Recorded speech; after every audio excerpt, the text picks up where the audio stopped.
Sobat Maestro, sesaat lagi kita akan bersama-sama mengikuti ibadah minggu bersama Gereja Isa Al-Masih Jemaat Maleer. Selamat mendengarkan.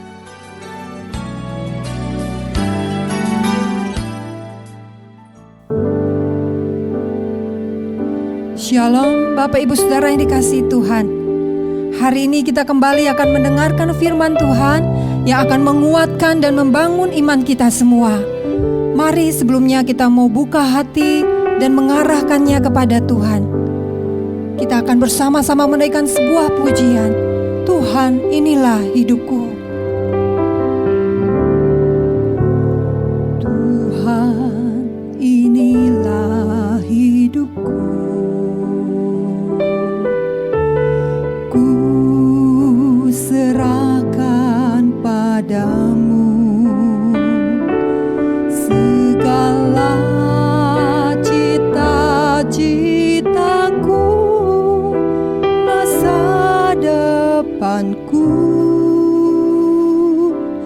Menjadi milikmu, jadikan kami terangmu di tengah kegelapan dunia, membawa bangsa-bangsa kepadamu.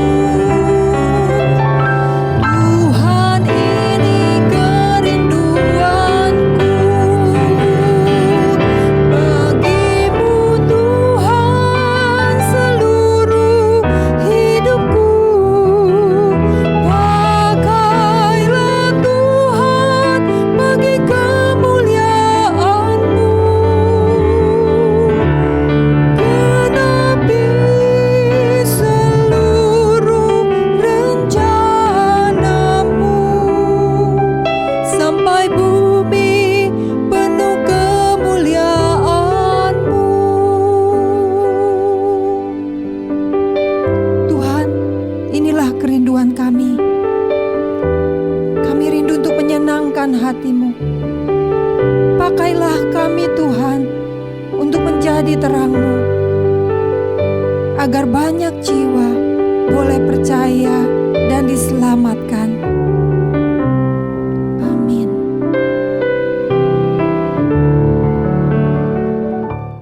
Mari Bapak Ibu kita mau masuk di dalam doa. Terima kasih Tuhan kalau pada siang hari ini kami boleh kembali bersama-sama merenungkan firman-Mu. Biarlah Tuhan yang akan memimpin pemberitaan firman ini, agar apa yang kami dengar, apa yang kami terima, itu merupakan isi hati Tuhan yang akan menuntun mengarahkan hidup kami di tengah-tengah dunia ini. Terima kasih Tuhan, di dalam nama Tuhan Yesus kami berdoa. Shalom Bapak Ibu, saudara-saudara yang dikasihi Tuhan, kita patut bersyukur kalau kita boleh kembali beribadah bersama-sama. Kita bersyukur atas pemeliharaan dan penjagaan Tuhan sepanjang minggu yang telah kita lewati, sehingga kita masih tetap dalam keadaan baik dan sehat. Nah Bapak Ibu, hari ini kita akan membahas tentang satu tema, yaitu hidup yang berdampak. Bapak Ibu saudara-saudara, dewasa ini media sosial bisa dibilang sudah menjadi bagian yang tidak terpisahkan di dalam kehidupan kita. Contoh kita lihat aplikasi seperti WhatsApp, Instagram, Facebook, TikTok, YouTube, dan lain sebagainya.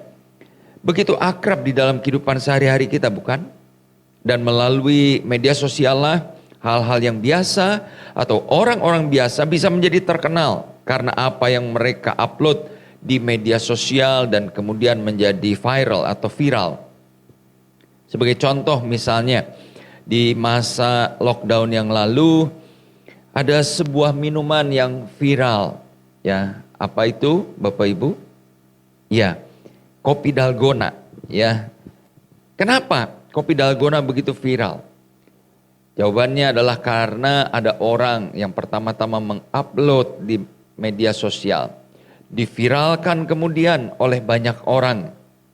Maka orang-orang jadi ikut-ikutan mencobanya, ya, dan mulailah kopi dalgona ini menjadi terkenal. Nah, dengan kata lain Bapak Ibu Saudara-saudara, melalui media sosial orang bisa memberi pengaruh kepada banyak orang lain yang menjadi followersnya. Melalui media sosial pula banyak orang-orang yang menjadi key opinion leader. Maksudnya apa? Orang-orang yang kata-katanya atau pendapatnya atau gaya hidupnya menjadi acuan banyak orang lain. Sehingga ada istilah orang-orang mengendorse barang atau produk usaha mereka kepada orang-orang yang punya banyak followers. Itu tujuannya apa? Ketika barang atau produk atau mungkin itu tempat makan di-endorse oleh orang yang terkenal, maka banyak orang kemudian akan tertarik untuk mencobanya atau membelinya.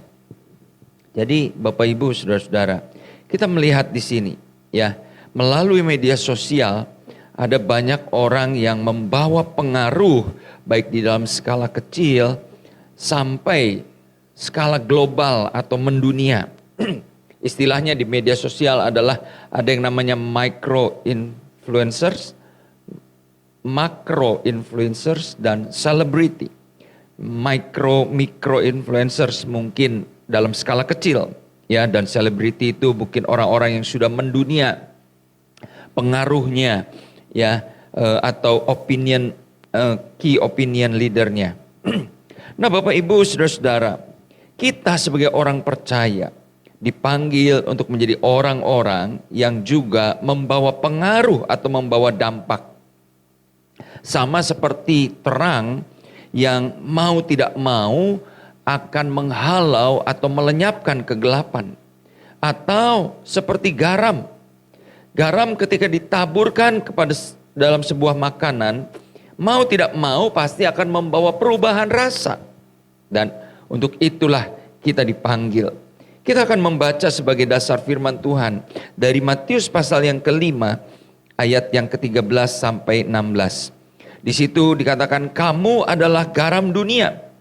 Jika garam itu menjadi tawar, dengan apakah ia diasinkan? Tidak ada lagi gunanya selain dibuang dan diinjak orang. Kamu adalah terang dunia. Kota yang terletak di atas gunung tidak mungkin tersembunyi. Lagi pula orang tidak menyalakan pelita lalu meletakkannya di bawah gantang, melainkan di atas kaki dian sehingga menerangi semua orang di dalam rumah itu. Demikianlah hendaknya terangmu bercahaya di depan orang, supaya mereka melihat perbuatanmu yang baik dan memuliakan Bapamu yang di surga. Bapak Ibu saudara yang dikasih Tuhan, di dalam ibadah minggu yang lalu sudah dibahas oleh Pendeta Muda Dwi bahwa Tuhan Yesus melalui khotbah di bukit menyampaikan nilai-nilai yang baru kepada murid-muridnya, di mana hal tersebut merupakan fondasi baru, gaya hidup yang baru yang Tuhan tetapkan. Fondasi yang membongkar paradigma lama dari orang-orang yang beribadah pada waktu itu, yang merasa diri mungkin sudah saleh. Dan Bapak Ibu, tujuannya apa? Tuhan memberikan nilai-nilai yang baru itu. Tujuannya adalah untuk menyiapkan semua orang untuk mengenal tentang kerajaan Allah. Nah Bapak Ibu, jadi ini tujuannya. Kita menjalani hidup dengan nilai-nilai kerajaan Allah untuk kemudian apa? Kemudian kita memberi dampak atau perubahan kepada orang-orang di sekitar kita. Dalam di khotbahnya ini, Tuhan Yesus memberi gambaran yang jelas tentang siapa atau bagaimana seharusnya kita hidup. Sebagaimana ayat yang tadi kita baca, Tuhan berkata, kamu adalah garam dunia. Kamu adalah terang dunia. Ya, Bapak Ibu saudara-saudara tidak salah dengar. Itu yang dikatakan Tuhan Yesus. Kita adalah terang dunia. Kita adalah garam dunia. Memang mungkin Bapak Ibu berpikir atau bertanya di dalam hati, bukankah Tuhan Yesus berkata bahwa dialah terang dunia? Kita bisa baca itu di dalam Yohanes pasal yang ke-8 ayat 12. Memang Bapak Ibu, Tuhan Yesus berkata bahwa dia adalah terang dunia. Tetapi kemudian kalau Bapak Ibu membaca di dalam Yohanes pasal yang ke-9 ayat yang ke-5, Tuhan Yesus berkata begini, bahwa selama dia ada di dalam dunia, dia adalah terang dunia. Jadi ketika Tuhan Yesus berada di muka bumi ini, hidup menjalani keadaannya sebagai manusia, dia adalah terang dunia. Tetapi setelah Tuhan Yesus naik ke surga, maka Bapak Ibu, saya percaya bahwa inilah yang Tuhan Yesus maksudkan ketika dia berkata kamu adalah terang dunia. Sekarang adalah bagian kita lah untuk menyatakan terang itu. Bagian kita lah untuk menggarami kehidupan orang-orang yang ada di sekitar kita. Nah Bapak Ibu, apa yang Tuhan Yesus ingin sampaikan melalui pernyataan bahwa kita ini adalah garam dan terang dunia.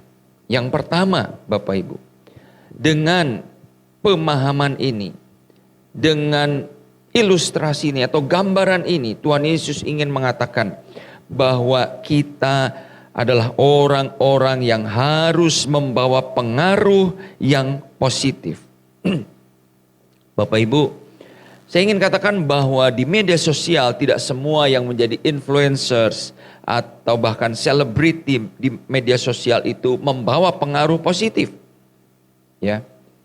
Beberapa waktu yang lalu mungkin Bapak Ibu saudara-saudara pernah membaca di berita bahwa ada YouTuber yang cukup terkenal karena dia suka membuat video prank. Ya, video prank itu adalah video lucu-lucuan yang ngerjain orang ya, atau membuat orang kaget atau membuat orang mungkin merasa dikerjain gitu ya. Tetapi itu tujuannya untuk lucu-lucuan. Tetapi video prank yang dilakukan oleh YouTuber ini ya boleh dibilang sudah keterlaluan ya. Dia melakukan hal-hal yang sangat tidak patut lah, tidak etis. Sehingga pada akhirnya dia diperkarakan dan harus berurusan dengan polisi. Nah Bapak Ibu, pengaruh yang ada di media sosial belum tentu positif. Tetapi apa yang Tuhan Yesus ingin katakan ketika kita dipanggil sebagai terang dan garam dunia, yaitu bahwa kita bukan hanya membawa pengaruh di dalam kehidupan sosial kita, di dalam kehidupan kita di muka bumi ini, tetapi pengaruhnya haruslah pengaruh yang baik. Sebagai contoh Bapak Ibu, kita melihat fungsi garam. Bapak Ibu saudara-saudara, garam memiliki fungsi selain untuk memberikan rasa kepada masakan, tetapi garam juga punya fungsi untuk mengawetkan atau mencegah makanan dari kebusukan. Kita tahu beberapa makanan diasinkan. Tujuannya apa? Supaya makanan itu bisa bertahan lama. Makanan itu bisa dimakan untuk jangka waktu yang lebih panjang. Kalau makanan itu seperti contoh ikan asin. Kalau ikan saja ya tidak digarami, tidak diasinkan, mungkin dia hanya tahan hanya dalam hitungan hari ya. Bahkan mungkin hari ketiga sudah mulai berbau busuk. Tetapi dengan ikan itu diasinkan, mungkin bisa berbulan-bulan makanan itu atau ikan itu dapat tetap dinikmati oleh kita. Nah Bapak Ibu, itulah fungsi garam.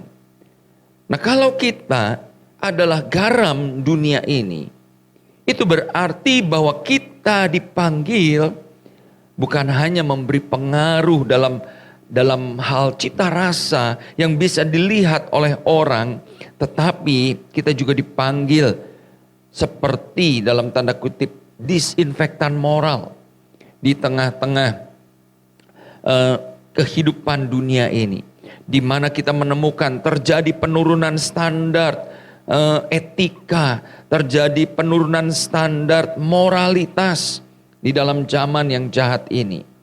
Dan Bapak Ibu, kita dipanggil sebagai orang-orang percaya untuk dapat tetap mempertahankan standar hidup yang sesuai dengan nilai-nilai kerajaan Allah di dalam kehidupan kita. Nah, kemudian ada satu kalimat yang menarik di dalam Matius 5 ayat yang ke-13 tadi. Tuhan Yesus berkata, jika garam itu menjadi tawar, dengan apa dia diasinkan?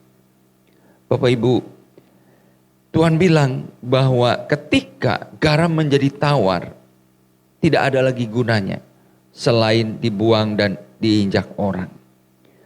Bapak Ibu saudara-saudara yang kasih Tuhan, kalau kita melihat konteks pembicaraan atau ungkapan yang Tuhan Yesus katakan itu, memang di zaman Tuhan Yesus, garam itu berbeda dengan garam yang kita kenal sekarang.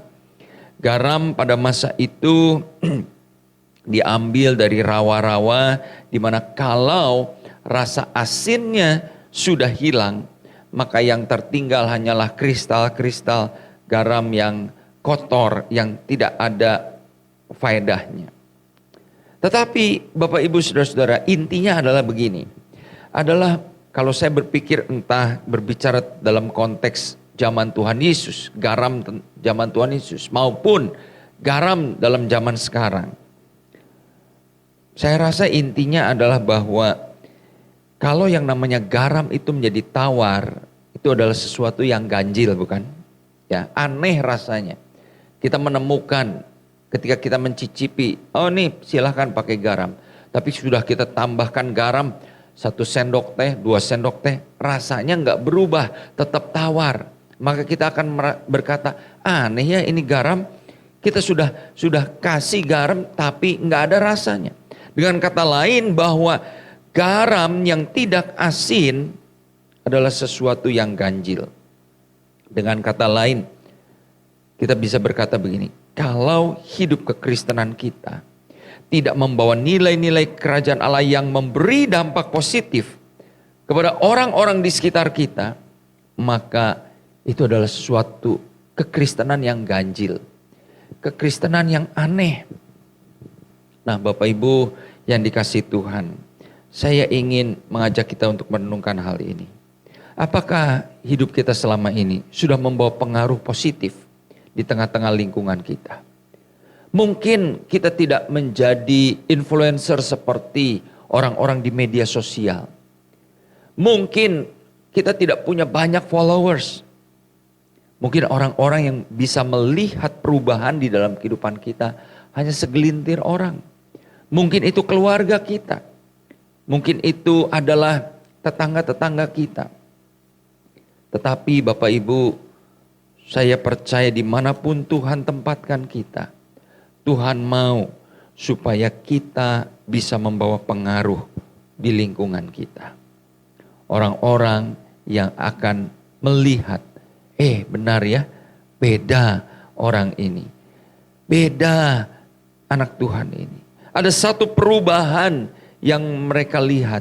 Ada nilai-nilai yang berbeda yang kita dapat tunjukkan. Dan mereka sungguh-sungguh mengakui ada satu hal yang membawa dampak positif atau pengaruh positif di dalam kehidupan mereka. Saya rindu Bapak Ibu Saudara-saudara, kita boleh menjadi seperti garam, boleh menjadi terang di tengah-tengah dunia yang gelap ini. Sebagai penutup, saya akan menyampaikan sebuah kisah tentang seorang yang bernama Frank Luce. Frank Luce ini adalah seorang pengacara di kota Chicago. Pada sekitar tahun 1800-an sekian, di awal sampai awal tahun 1900-an, Kita mungkin bisa membaca di dalam sejarah bahwa pada masa itu kota Chicago dikuasai oleh seorang gembong mafia yang namanya Al Capone. Dan Bapak Ibu, selama bertahun-tahun Al Capone begitu menguasai kota Chicago sehingga polisi setempat, polisi federal atau FBI sekalipun tidak berani menentang yang namanya Al Capone ini. Tetapi Frank Luce sebagai seorang pengacara yang juga seorang yang cinta Tuhan, seorang Kristen yang punya hati untuk menegakkan kebenaran, keadilan di kotanya. Dia mendirikan Chicago Crime Commission, di mana organisasi ini berisikan sekumpulan warga yang bertekad untuk menyeret Al Capone ke pengadilan dan untuk mematahkan segala pengaruh dan kuasanya di atas kota Chicago itu. Bapak Ibu, selama berbulan-bulan Frank Luce hidup di dalam bahaya, ya, sebagai gembong mafia. Tidak sulit bagi Al Capone untuk memerintahkan orang membunuh atau menghabisi Frank Luce dan keluarganya. Tetapi dia tetap gigih untuk mengupayakan hukum, dan berkat usahanya ini bersama dengan seorang polisi yang juga bersih atau ingin menegakkan keadilan, akhirnya Al Capone dapat dipenjarakan.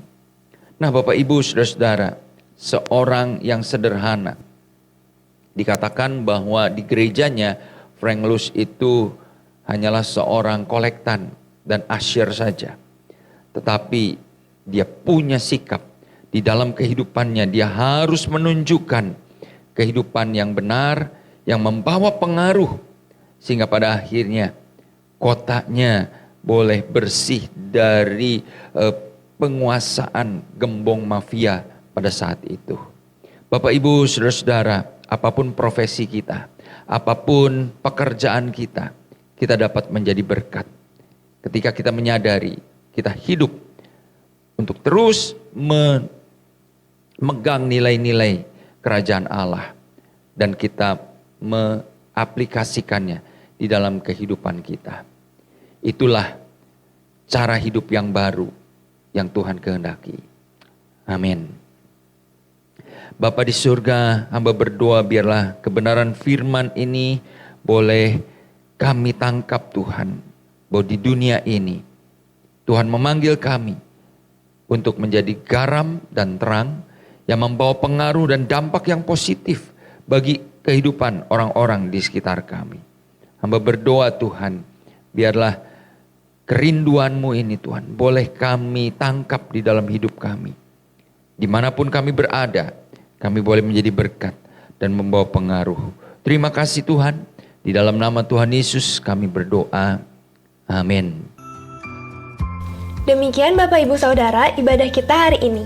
Kami tetap mengundang sidang jemaat untuk dapat mengikuti ibadah online, baik melalui Radio Maestro 92,5 FM setiap hari Minggu pukul 12:15 atau melalui channel GIA Male-R di youtube.com setiap hari Minggu pukul 9.30. Bagi sidang jemaat yang membutuhkan dukungan doa, dapat mengirimkan beban doa melalui SMS atau WA di nomor 0821 1965 9019. Happy Sunday and God bless you.